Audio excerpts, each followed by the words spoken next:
to the Talent Optimization Podcast, the go-to podcast for CEOs and HR professionals wanting to bridge the gap between the strategy and tactical implementation of talent optimization within their organizations. Through interviews, predictive index, and personal experience, your host, Tracy Shirk, helps you discover the facets of talent optimization from both a CEO and HR perspective to truly create the dream team for your organization. Are you ready? Let's get started. Welcome to the Talent Optimization Podcast. My name is Tracy Shirk, and I'm the Chief Talent Officer here at Elevated Talent Consulting. Today, we are talking about using people data to diagnose potential things inside your organization that are really business problems. Because what we know is that every business problem is actually a people problem. So when we can look at our people data and some of those analytics, we can solve some really complex and complicated people problems. So with that, today, the guest on my show is Nate Larson. And Nate, welcome. Thanks, Tracy. It's good to be here. We know each other, so it's great to be on a podcast. Yeah. Together. So long story short with Nate. Nate, when were you my intern? 2014. Amazing.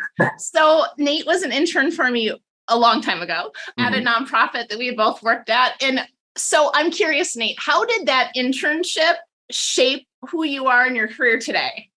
Yeah, so that was my first HR internship experience, actually. And through that, I started to really understand how much I enjoyed HR. I think that kind of opened my eyes to what HR in the business is compared to, literature and academic readings through school. And so that was really just my first taste of seeing what it actually was. I remember specifically doing a wage analysis for weatherization workers back in the day. So it really kind of opened my eyes to all things HR. And then, here we are now. I'm still in HR and working with Tracy again. Yeah, absolutely. And what's really fun about this, so we're going to talk about diagnosing people problems here in a second, but one of the key things that we use people data for is getting the right people in the right positions. And Nate and I are a complete opposite of each other as far as what our behavioral kind of strengths are. And if you follow us at all and you've used predictive index, I'm a maverick and Nate is a craftsman. And we're both pretty wide in that span, meaning that our traits are much more distinct. So with that being said, that creates some where each of us can turn up what those strengths are, but also hey, that communication needs to be much more distinct based on what those needs are. Would you agree with that, Nate? Yes. Yep. PI index is very accurate. So with that being said, though, that also brings forward the things that Nate is great at. I am not at all. And so one of the reasons why I wanted to bring Nate on today is to talk a little bit about how you can use analytics, especially that data in your organization to solve those people problems. And so, with that being said, I'm curious, Nate, how do you use data to understand your people and culture? Yeah, I think that there's really two distinct ways that I kind of think about the culture and the people at an organization. We have the gut feeling, which I call qualitative approach, which is, going out in the shop or going and understanding what people are feeling, just kind of getting a general census of what the workforce is feeling. But really, there's a lot of things that go into that. Do the people want to discuss that information? Do they feel like it's a safe environment? So there's a lot of things that are missed through those qualitative approach or just having the manager hear what the word on the street is and then make decisions based off of that. And so for me, I like to dive into the quantitative approach to put information or put data to those gut feelings to help make informed decisions. Through that, there's a lot of different things that we can do. And I think the most important and most effective is doing surveys There are a variety of different surveys that one can do in an organization. There's exit surveys, engagement surveys, pulse surveys.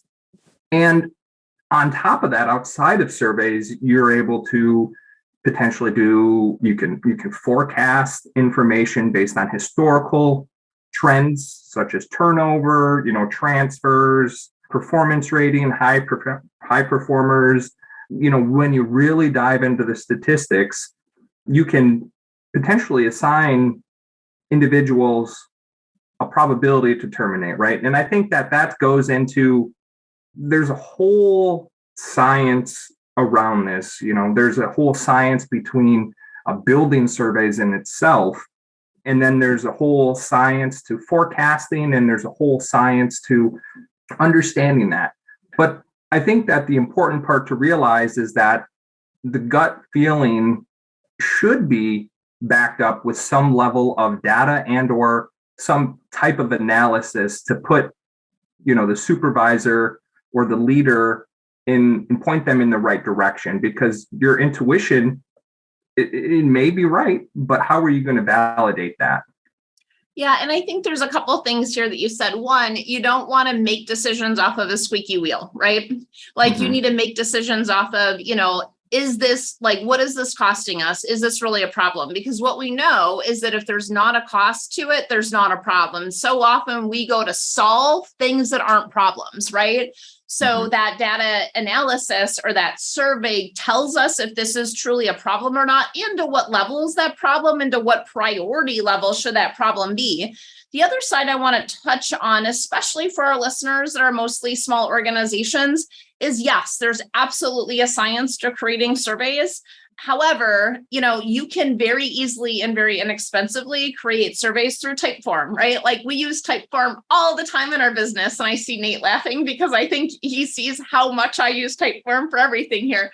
But Typeform's a really powerful tool where you can create those survey questions. And if you listen back, I think 2 podcasts, where I talk about how you ask is everything. And the questions you ask actually have impact because it's telling your employees that it's something you as the employer value. So if they value something completely different and you never ask a question on that, that sends a really, really strong message. Mm-hmm. Yeah. And I think one other thing to point out is, you can put your gut feelings of how the word on the street is in the survey, and you can validate that or realize that it's not accurate. So I think that surveys are a very powerful tool. Yeah, absolutely.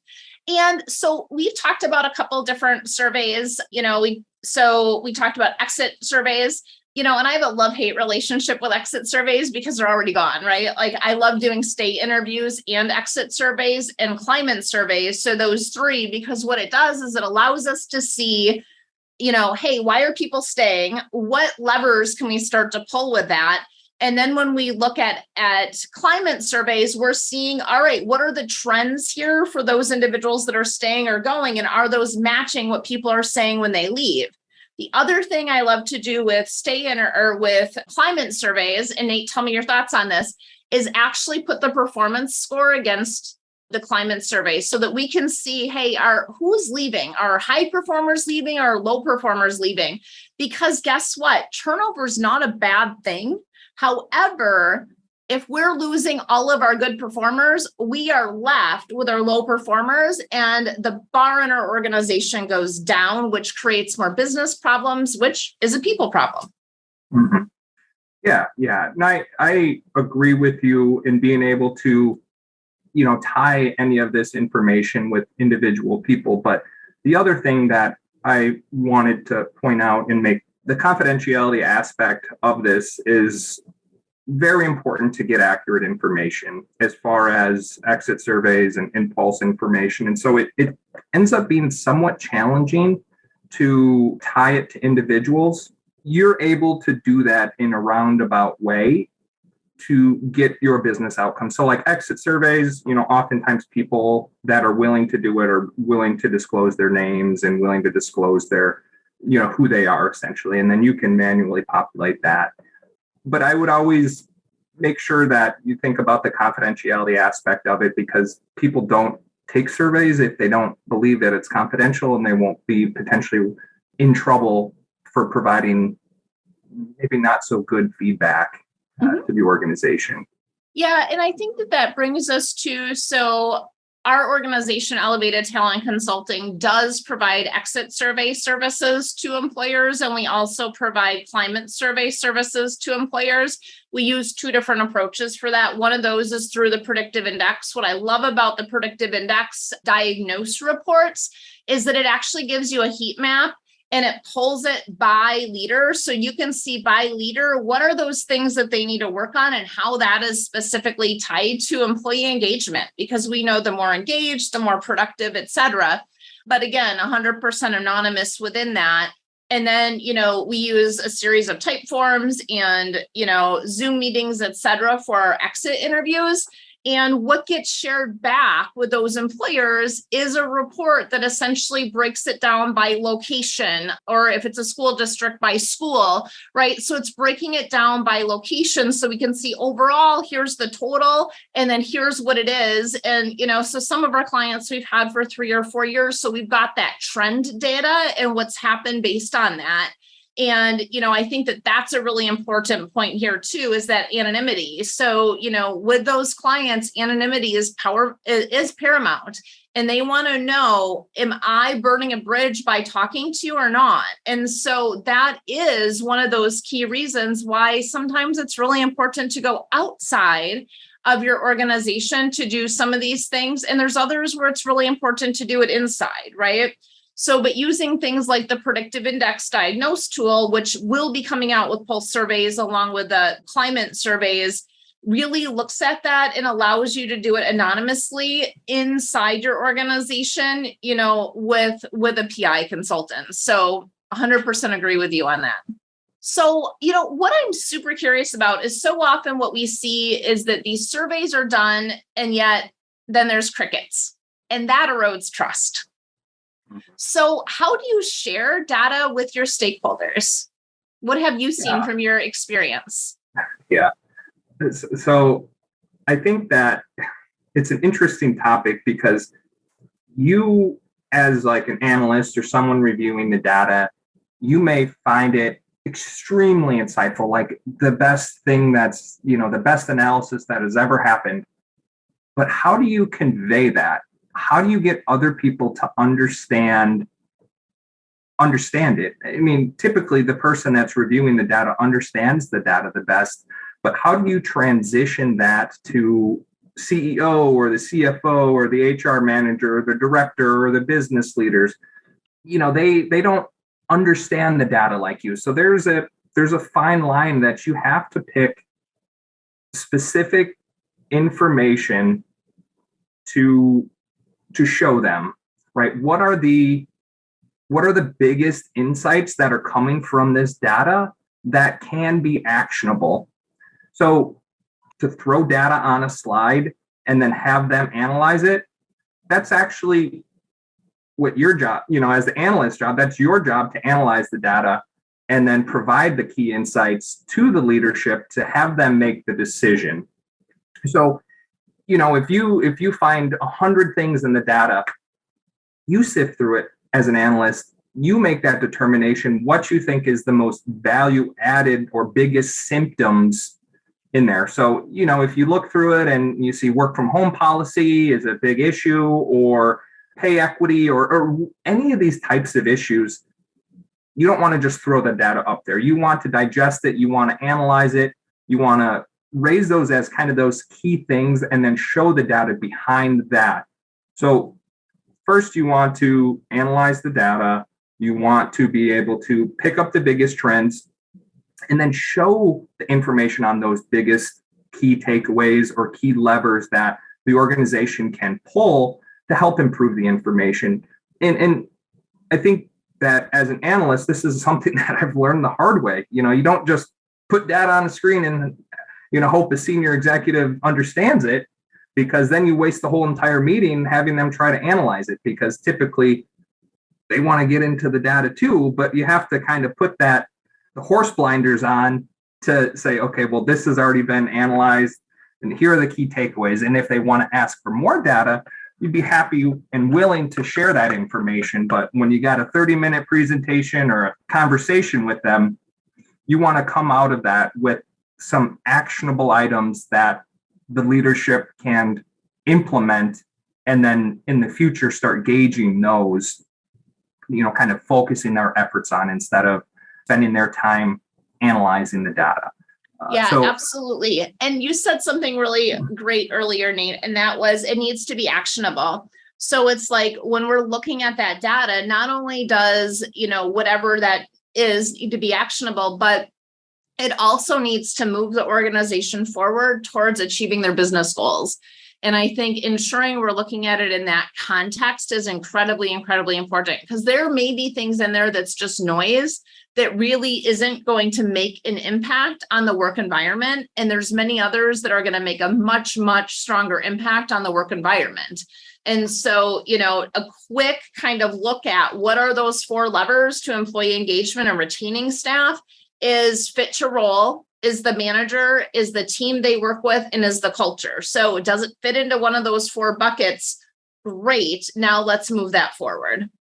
And I think, the other big part about that is consistent measuring. Now that you have these targets, you build processes around these targets. Now that we know that supervisors or compensation is an issue, or a plethora of different things, let's build key performance indicators to continually monitor those to see if we're improving or if we're staying the same, because then the organization may have to adjust. We may think that something moves the needle in the appropriate direction, but it's not up to the leaders aren't the ones that are feeling this certain way. So the survey will tell you if you're improving or not. And so I think it's important to establish those KPIs or key performance indicators and continually assess it to ensure that your progress is being made with those things that, you come out of meetings with the leadership and, you can address those KPIs. One of my favorite things to analyze when I look at these is the scoring and the results between the administration, leadership team, management, and line staff. Is what are their thoughts, feelings, ratings on these versus staff? And there's so much insight in that one data point across our leadership team and our employees aligned, or are they not? And if they're not, that's probably the number one thing you want to start focusing on. Yeah. And I always think of it in the, and this is just a saying, but looking down from the ivory tower, you have a different perspective of the world compared to someone looking up.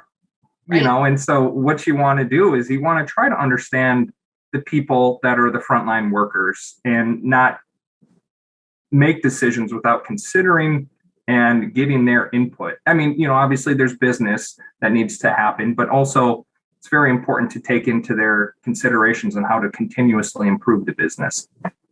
Correct. Absolutely. And, there was a podcast that we did a while back with an individual by the name of Dave Workman. I'm looking for the number here. It's podcast number 67. So Dave was an individual that left, came back to an organization.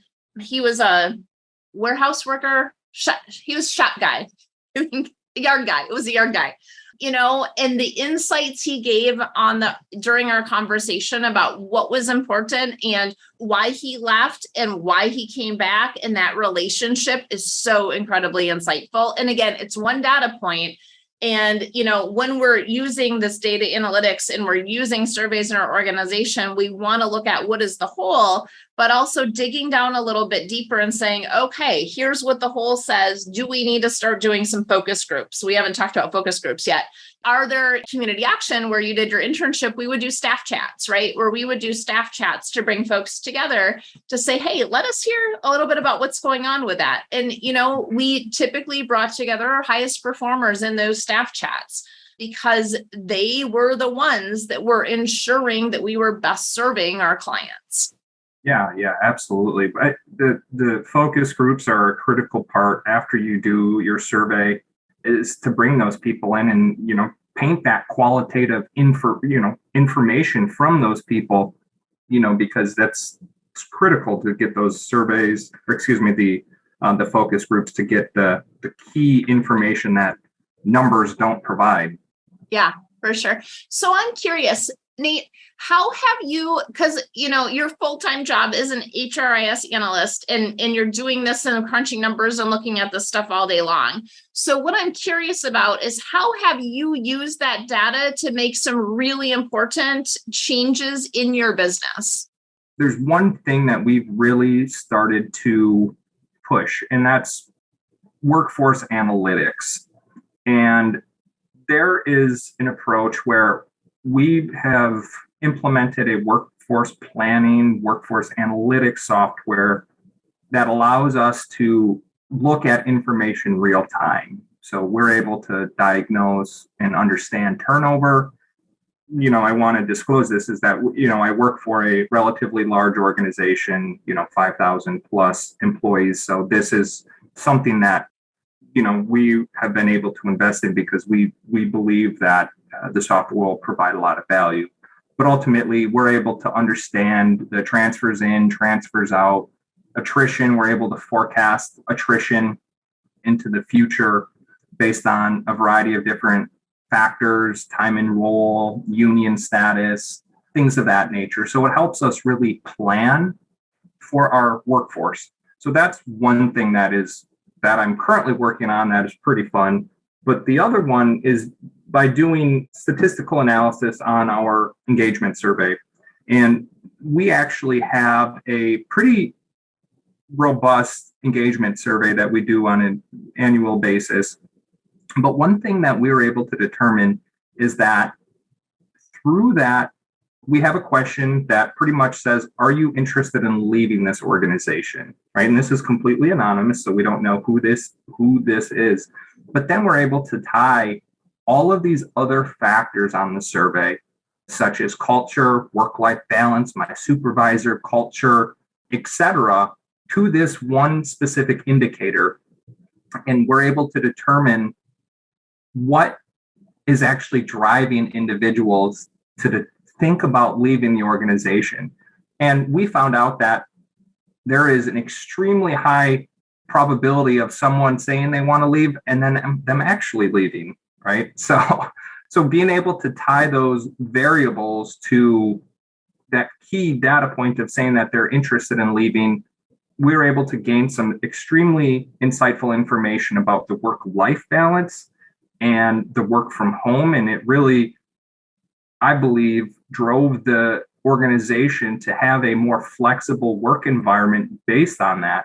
Because, when the pandemic hit, I think that we looked to that survey data to help us drive and make those decisions about what we're going to do for work-life balance. And, we see that in the policy that, my organization has implemented about, being able to work 100% remote for some groups. But I really believe that type of information was driven from these surveys that were administered through the organization. That's amazing. And those are the exact insights to say, hey, how do we attract, retain the best and ensure that we're continuing to move that forward? So for the smaller organizations, Predictive Index does have a diagnose tool that will be coming out with pulse surveys so that you can do some of that. It's not out yet. It should be the beginning of 2023. So just want to throw that out there. So what's a key takeaway, Nate, for our executives listening in today? Yeah, the biggest one is you can't fix what you don't measure. And I think that was in this book I read a while back. I don't remember, but that stuck with me.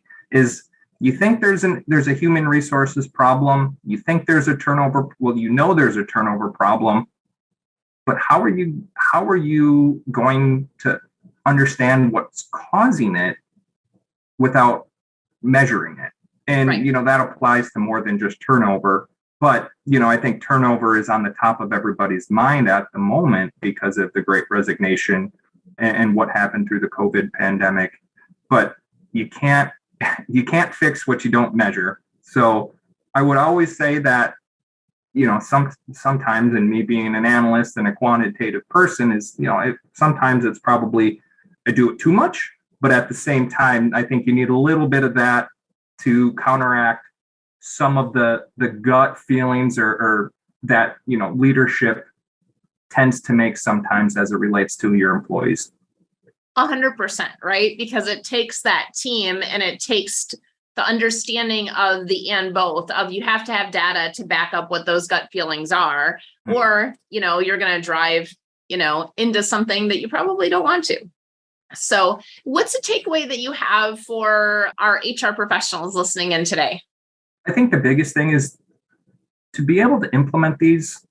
Like I had mentioned, you don't have to be an expert in surveys. You don't have to be an expert in, data analysis or statistical methods. You're able to, like Tracy had said, you're able to download SurveyMonkey or Typeform or something of this and put a survey out there for your organizations to start to understand your employees. You can build this from scratch essentially for free, and you could start with one person, and it probably take you a little bit of time to put those survey questions together. Now, you may want to work with the team, but really the upfront cost is just your time. And I think that time is very well spent to get that information from your employees. Absolutely. And just ensuring you've got the data points, right? Like we ask our staff before they come in some questions, then at 30 and 90 days and, throughout, and you want to make sure you're stringing those questions together. So you're always looking at the same data points. Exactly. So awesome, Nate. Thanks so much for being here today and sharing your knowledge and in sharing that analytical, statistical side on our team as well. So with that being said, thank you so much for joining us today. If you're curious about Diagnose and how that works, feel free to reach out. We're happy to look at how to implement data analytics into your organization, especially with that people data. So with that, have a great rest of your day. Thank you for joining us on this episode of the Talent Optimization Podcast. You'll find more tools and resources for CEOs and HR professionals looking to bridge the strategies versus implementation gap of talent optimization at elevatedtalentconsulting.com. We've also created a free, valuable resource for you to begin bridging the gap called the Talent Optimization Foundation Membership Program. You can access it for free at elevatedtalentconsulting.com/foundation. Be sure to tune in next week for another episode to learn more about talent optimization and creating a dream team for your organization.